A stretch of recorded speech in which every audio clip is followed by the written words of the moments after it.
ఉచిత బస్సు అంతా తుస్సు అంటోంది వైసీపీ. అసత్యాలు ప్రచారం చేస్తే ఉన్న 11 సీట్లు కూడా ఊస్టైపోతాయి అంటోంది టీడీపీ. సూపర్ 6 పథకాలపై అధికార విపక్షాల మధ్య మాటల యుద్ధం ముదిరింది. ఇచ్చిన హామీలన్నింటినీ టీడీపీ ప్రభుత్వం తుంగలో తొక్కింది అని ఆరోపించారు వైసీపీ నేతలు. సూపర్ 6 పేరుతో ఘరానా మోసానికి పాల్పడింది అన్నారు. అయితే కూటమి ప్రభుత్వానికి పేరొస్తుంటే వైసీపీ ఓర్చుకోలేకపోతోంది అని విమర్శించారు టీడీపీ నేతలు. కూటమి ప్రభుత్వం తీసుకొచ్చిన శ్రీశక్తి పథకంపై విమర్శలు గుప్పించారు వైసీపీ నేత అంబటి రాంబాబు. ఉచిత బస్సు పథకం పెట్టి మహిళలను చంద్రబాబు అవమానిస్తున్నారన్నారు. ఇది పొన్నూరు వెళ్లే బస్సు, ఇది గుంటూరు వెళ్లే బస్సు అని కట్టినట్టుగానే ఇది మహిళలకు ఉచిత ప్రయాణం లేని బస్సు అని కట్టారు. ఎక్కువ బస్సులు అయ్యే కట్టారు. అంటే సెలెక్ట్ చేసుకు ఎక్కాలి. నేను చెప్పే ఇంతకు ముందు కూడా మహిళలు ఏదైనా ఊరు వెళ్ళాలంటే బస్ స్టాండ్లో మహిళలకు ఉచితంగా వెళ్ళే బస్సు వచ్చి అంతవరకు వెయిట్ చేయాలి. ఏ ఊరు బస్సు వచ్చి ఆ ఊరు ఎక్కుతారు, వాళ్ళు ఎక్కితే టికెట్ కొడతారు వాళ్ళు. ఇది మోసం, చీటింగ్. స్త్రీ శక్తి కాదు ఇది. స్త్రీలను అవమానపరిచేటటువంటి కార్యక్రమం నారా చంద్రబాబు నాయుడు గారు చేస్తున్నారు. అంతకుముందేమో ఎక్కడికి వెళ్ళాలన్నా వెళ్ళిపోండి అని చెప్పాడు. ఇప్పుడేమో ఆ బోర్డు పెట్టిన బస్సుగా ఎక్కాలి. సూపర్ 6 పథకాలు అట్టర్ ఫ్లాప్ అన్నారు వైసీపీ నేత రవీంద్రనాథ్ రెడ్డి.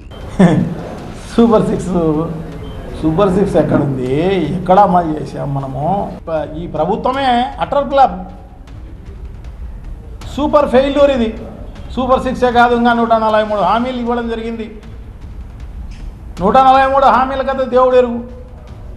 కనీసం ఈ సూపర్ 6, సూపర్ 7 అనేది తప్పకుండా ఇవ్వాల్సిన అవసరం ఉంది. అది ఇచ్చేంత వరకు వైఎస్ఆర్ కాంగ్రెస్ పార్టీ ఎప్పుడు పోరాడుతూనే ఉంటుంది. స్త్రీశక్తి, తల్లికి వందనం పథకాల ద్వారా మహిళలంతా పండగ చేసుకుంటుంటే వైసీపీ మాత్రం కడుపు మంటతో రగిలిపోతుందన్నారు మంత్రి గుమ్మడి సంధ్యారాణి. 164 సీట్లు మాకు వచ్చాయని మీకు బాధ. ఈ 11తోనే ఉన్నారు మీరు ఇంటాగెళ్ళలేదు, రచ్చాగెళ్ళలేదు. రాష్ట్రంలో మీకు 11 వచ్చాయి. మీరు ఇంట్లో కూడా మీకు డిపాజిట్ పోయింది మొన్న జడ్పీటీసీలో. మీకు బాధ ఉంది, కాదనట్లేదు. కానీ మీరు ప్రజల దగ్గరికి వెళ్ళి ప్రజల మీద కూడా మీరు అక్కసు వెళ్ళగొట్టుకుంటే ఈ 11 కూడా ఉండవు. వైసీపీ నేతల ఆరోపణలను పట్టించుకోవాల్సిన అవసరం లేదన్నారు TDP MLA Adireddy Vasu. Super 6 super hit అయి ఉంది. ప్రజలు సంతృప్తిగా ఉన్నారు. ఫ్రీ బస్ కూడా మీరు చూస్తూ ఉన్నారు. స్త్రీ శక్తి, మహిళల ఉత్సాహం ఎలాగా, వాళ్ళ ఆనందాన్ని ఎవరికారు వీడియోస్ రూపంలో అప్లోడ్ చేసి వ్యక్తం చేస్తూ ఉన్నారు గవర్నమెంట్ పట్ల. ఏపీలో ఉచిత బస్సు పథకంతో పండగ వాతావరణం నెలకొందన్నారు కూటమి నేతలు. ఉచిత ప్రయాణంపై మహిళలు హర్షం వ్యక్తం చేస్తున్నారన్నారు.